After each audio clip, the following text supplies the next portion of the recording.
So welcome everyone. My name is Amy Edwards. I am a platinum consultant. I have been a travel agent for about 2.5 years now. Absolutely love it.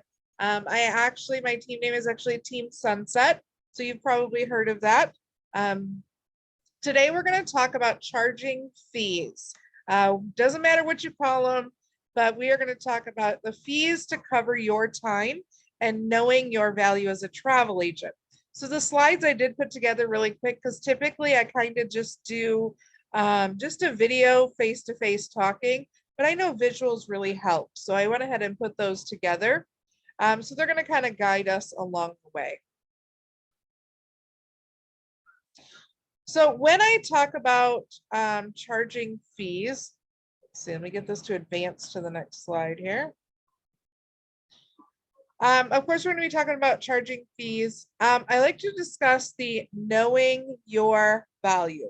So everyone's going to have a different fee amount. Everyone's going to start off at a little different area. You may feel like you don't know a lot about what you're doing, but you have a whole lot of knowledge behind you. Excuse me. You have a whole lot of knowledge behind you. So at any time you need help, you have plenty of travel professionals to help you. So I don't want anybody going out and just charging a fee just because, whether it be 10 or $20. I want you to charge your worth and to know your value. It's a great way to earn revenue on low commission sales and no commission sales. So we all know when we book in airlines, there are no commissions in there because the airline prices are controlled by the FAA. There isn't room for commission, but you can charge those booking fees so that you can get paid for airline only tickets. I know that there are a couple of different vendors that now allow you to charge those commissions, two of them being Downtown Travel and Centrav. So some flights, they allow you to do that. Other flights, it just isn't an option. So this is a great way, especially if you're taking your time booking any kind of airline tickets. It's also a great way to discourage those who are taking advantage of your time. And they're not doing it on purpose. I don't like to talk negatively about any clients or any potential clients, but how many of you, I know it's mostly friends and family, which is awful, but how many of you have gotten a quote together, you received a request, you got a quote together, and they ghosted you? Or how many of you have gotten a quote together and they're like, you know what, I don't like those dates. I also don't like that state. So can you now give me a quote to a different place? So sometimes you spend about an hour or 2 hours on some of those quotes, especially if you feel they're serious. It would be really nice if they were to just telling you, I'm crowd surfing here. I just want to see what the price is. Then you could just kind of give them a close price. Like you could look up the cost of the airline and maybe a couple of hotels in the area and say, oh, for a week in Texas, it's going to be about $1,700. And then it could take you just 10 or 20 minutes, right? But instead, they have you go through all of that. They come back, they have you activities, and then you're like, where are you? Are you going to go? What's going on? Or if you give them too much information, sometimes they compare the price themselves and they'll see it's only a few dollars different, or even if it's only $50 difference, sometimes they still just do it on their own. I don't understand the reason behind that, but they do that. I'm also going to explain to you how I charge it, when I charge it, and the pricing model that I go by. And then the last thing we're going to discuss is your confidence in yourself. So knowing your value and your worth kind of goes along with confidence, and you have to speak about that fee confidently. Don't worry if they don't want to pay it. If they don't want to pay it, they probably weren't going to take the trip. But think about it with professionals in any industry. If you go to the dentist and maybe you show up and maybe you have a toothache and they just look at your tooth and they just tell you what they're going to do on their next visit, is that ever free? Do they ever give you those professional services free? What about if you go to the doctor for a checkup? They don't really do anything. I mean, they take your blood pressure, they go over and they do a physical or even a kid's physical. You are always charged for those services. So you have to put confidence in yourself for charging for your services.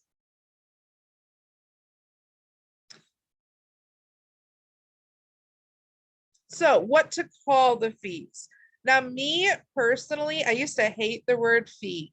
Fee sounded so negative, and anytime that I go to the store and they say they're going to charge me like the credit card processing fee or the extra 2.5% or 3.5% or whatever, I always kind of roll my eyes like, isn't this the cost of doing business? Can't you figure that somewhere else? Because it's really a harsh word. Or how many of you are online shopping and you find a really good deal and at the end the shipping is like $20, so you scrap your whole cart? It kind of feels like a bit of a fee, right? This is where your confidence level has to come in. So a couple of examples, you can call it a booking fee, a research fee, or a professional services fee. Some people call it, I've heard it called like a travel design. Um, there's so many different things that you can call it, and you can get on the internet and search the web for other words. Is it a thesaurus? I'm sorry, I should have thought of that earlier. For other words like a fee. So you can compare other words instead of calling it a fee, and that's completely up to you. But honestly, most people are going to pay that because they understand that you have to pay for the service you receive. So when to charge and how much? And again, I want to explain this is your business. Archer Travel, Evolution Travel, your mentor, your team. They're not going to tell you how much to charge and when, because this is your business. So you get to make this decision. There aren't really any set guidelines. Definitely keep it ethical. I always say don't charge $500. That's probably a little much, unless you're going to do a whole wedding and then maybe charge that amount. But don't go too high and also don't go too low. You want to make sure you charge this to everyone so you're consistent. How many of you have ever given a deal to somebody close to you and they extend that deal to somebody close to them? And then it kind of trickles down the line, right? And pretty soon you're giving deals to everyone and you are losing out in the end. So charge it to everyone and be consistent. You can set your own policies and your own guidelines. As I said, this is your business. Some examples when you're first starting off. If you want to charge, $25 or $50 as an initial fee just to get someone a quote, you can do that. You always, well, not always, up to you, but usually you want to say it's non-refundable. And I don't say non-refundable out loud, but in the content that they get, I usually say that fee is non-refundable. Some people charge 25 or 50, and if they book with them, they give that money back. Some people give half back. Some people add extra amenities. Maybe if you get chocolates or champagne or something at the hotel. Jamie, so I don't have a direct contract, so to speak, but I do invoice them, and I'll show you that in just a few minutes. I know that Jody Risky has a training a lot like this, and she has a contract that she puts in the text of her training, so you could use that, but I usually keep it pretty short and sweet. Also, I never use the word free in my business. So a lot of people say, travel agents are a free service. Why not work with me? It doesn't cost you anything. That is true in most parts, but I try to never use that word. I don't think it builds value as a travel agent. So that's just a little term that I usually don't use. Next thing is very important. Personal conversations are necessary. I know in this day and age, you send them to a website, they fill out, typically I send them to the Evolution website and have them fill out the plan your trip to qualify them if I don't do it over the phone. But I don't just then reply with, it's $25 to use my service. I actually get them on the phone. I make sure that where they're going is something that I am comfortable with booking. How many of you, and this may be a bad example, have gotten those spam emails of, I need to get out of Ukraine right away. I need a airline. I'm going to tell you where I need to go, and I'm just going to send you the money and you book the trip. That's definitely probably a scam 99.9% of the times. So getting that personal conversation is also going to protect you against those kind of scams. It's going to give you authority as a travel agent to have those personal conversations. And that's when I discuss my fee. Yes, sure. I would absolutely love to schedule this trip for you. The cost for me to do so is going to be $50. And at the end, as long as you book your trip, we can apply that $50 towards your final payment. Or you can get that back after you take your trip in a Visa gift card, if that's what you choose. That is what some people do. I typically don't make it refundable. You want to start off at the lower end just to get used to it, just to build up your confidence. You're going to be nervous at first talking to your clients because you don't want them to say, oh, $50. Yeah, I don't want to really do that, so I'm going to go on. Know that it's okay to let them move on. It's okay to say no, but the more confidence that you build up, the more you are going to get. Just to give an example with Jody Wariski, and I use her a lot in booking travel because she's absolutely amazing. She booked $1 million in travel in under 2 years. $1 million in travel sales. Jody charges $100 to do a quote. Now, you tell me that you can't charge $100, or if you can charge at $100 to do a quote and earn $1 million in travel sales in under 2 years, fees are not the problem. So, and again, just to go along with the starting off at the lower end, you want to work up to your value and your expertise. So if your expertise is in Disney, then and you're doing Disney trips, by all means, do that $50 or $100. Because if your expertise is in Disney, you probably know a lot about Disney. You could probably pull prices and information right out of the sky because you have so much experience. All right, so we go on. So what does the fee cover? So the fee doesn't just cover your time of doing the quote. The fee goes into more detail. We know that we're still technically in a pandemic, even though the restrictions have really lightened. We still have to do the research. We still, not only after doing the quote and actually doing the sale and getting that booking, we have to make sure that they check into their airlines.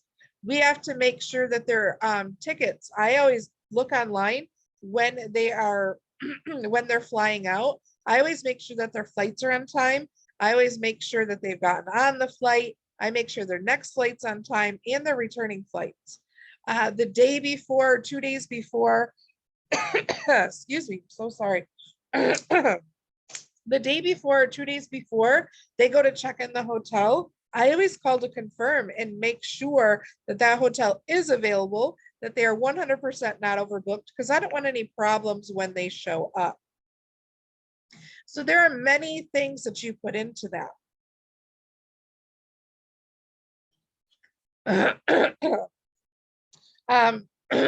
Excuse me, I'm so sorry. So controlling your conversation. This goes a lot with the confidence. When you are explaining your fee, you don't want to let your clients dictate the conversation. You're going to say, great, I'm going to love to get you a quote. It's going to be an amazing trip. You're going to have so much fun. Or, you know, Galveston, Texas is so pretty. I've been there before. And you're going to have that personal conversation. So I charge a $50 booking fee. It's going to get your quote around. It's going to do everything for you. It's going to cover all your check-ins. And I'm going to make sure that your vacation goes smoothly. So then when your clients say, I don't know if I want to pay that $50, you don't want to then respond with, okay, how about 25? Or I'm sorry, I have to charge that. You know, you just want to say, that's fine. I completely understand. Call me when you're in a better position to do so, or call me when you're ready to book. That's all you have to say. Be confident. And if you can't charge, or if they can't pay that, you completely understand. And then you can end that conversation. Now, again, it's your business. So if it's somebody that you want to waive that fee to, or maybe they give you a lot of referrals, you can let them know, look, all right, I won't charge you the 50 because you got me a really great referral on that last trip, but understand that the next time it is going to be charged. So you can have a little bit of leniency in there, but you have to make sure that they're also helping you. Understanding your tone and using it positively. So when I said, they make me charge that, so I'm gonna have to, or that's something I have to do. And if you kind of go downhill with your voice, then they are going to recognize that and they're going to try to negotiate that. We're in a world of negotiation, so that does happen. So understand your tone and use it positively. All right, so now I wanted to walk you through. Let me share my screen here. How you charge those.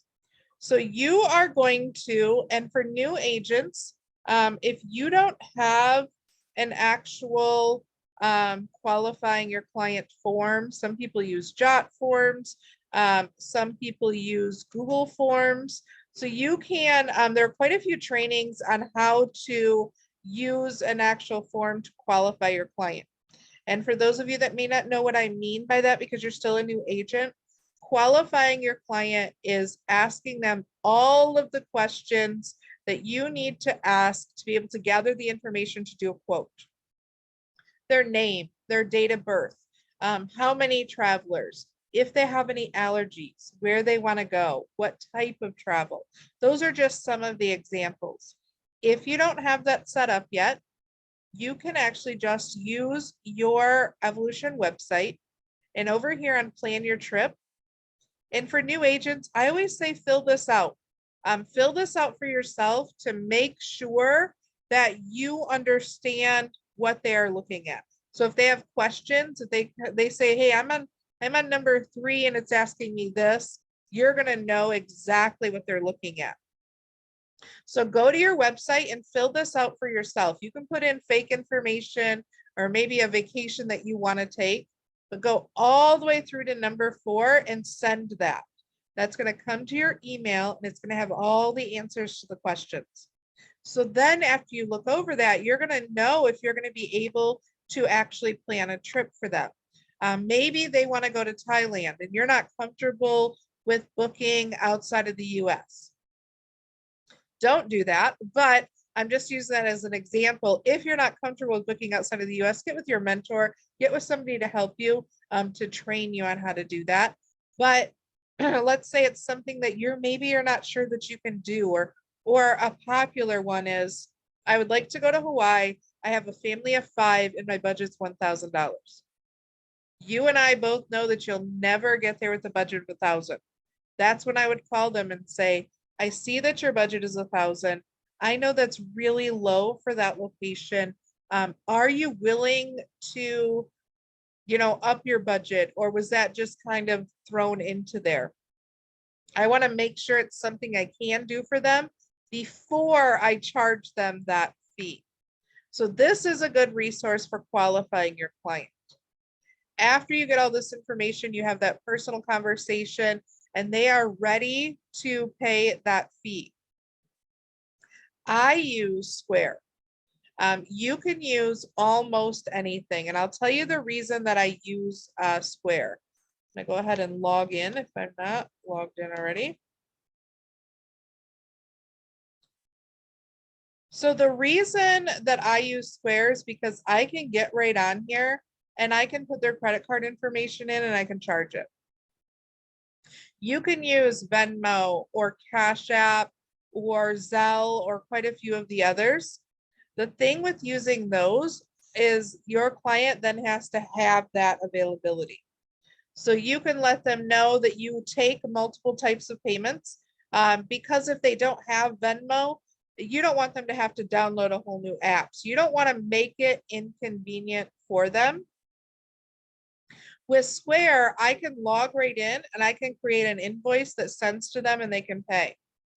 I can send them a text with a link that they can pay right away, or I can actually type in their credit card information in Square and I can charge that right to my Square account.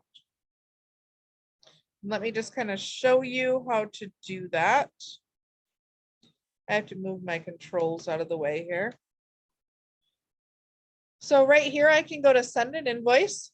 It's going to have me put in their information and their email, and it's going to send them an invoice right away. I can click here to take a payment. Another great thing about Square, and trust me, Square doesn't pay me to promote them, but another great thing about Square is that you can, or you don't have any hold on your funds. Whereas with PayPal, sometimes they do holds on funds, and Square is pretty reputable. I never usually like to use Cash App because I always hear of the horror stories with Cash App. So that's just kind of an example of why I chose Square. All right, so we're going to say it's $50. I can put a note in here that says what my fee is. I can have my business name in here, my phone number, and that way, when they see that on their card, they're going to remember who that's through. When you set up your Square account, you're also going to have your business name on there. And I think it's really important to have your business name on there rather than your personal name, just because they're going to remember that better. If you already have one with your personal name, or maybe you don't have a business name, you can still set this up. So I can add a customer if I already have a previous interaction with them. And then I can type in their card number. I can also send them a link to pay. When you do this, excuse me, you still need a credit card authorization form. You need to make sure any time that you're putting their card information in that you have that credit card authorization form.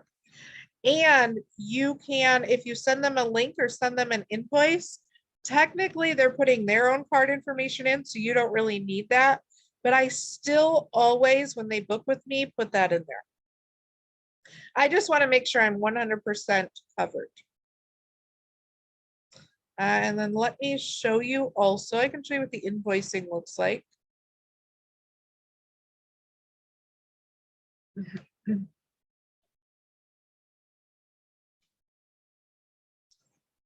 Let's see, Jamie, use Square because it looks more professional, but they charge fees.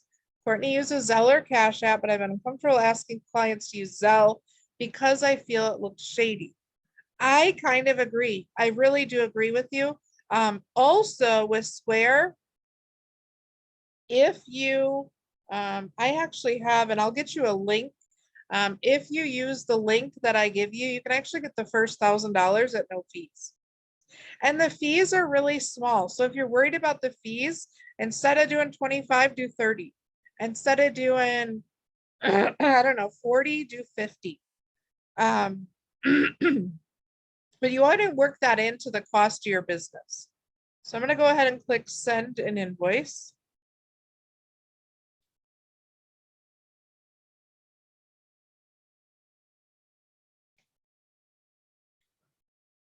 When you set up Square with a business name, do you have to get a business license with an EIN? No, I didn't have to do that. Nope, not at all. So again, you can choose your customer, their name, their email address, their phone number, their address, whatever you want to request from them. You can put that in there.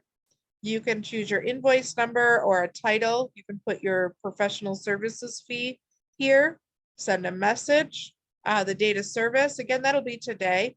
You can do a one-time charge. You can choose when to send it. Maybe they say they get paid Friday. You can choose to make this due on Friday or to send it out on Friday. Add in your totals, and it's going to send it right to them. You can also separate those totals if for any reason you need to. This will allow you to do like a deposit and then maybe another charge later. And they can do credit or debit card, ACH bank transfer. Gift cards are for your business only. Typically, you don't have those gift cards, but That's another nice thing with Square. Let's say you charge $50, but you tell them they can have $25 towards their next quote or their next vacation. You can actually develop your own gift cards. Let's see. And then you can share with them, email, text, or just print it out and give it to them. So there are a lot of different options here. Here's where you can attach a contract. You can make it a really short contract, and they're just going to check a button to agree to that contract.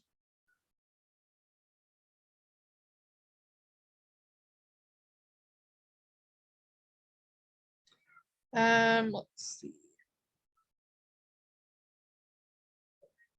So that's kind of how I do the fees as a travel agent. I'm going to go ahead and stop the recording, and then I'm going to take all of your questions.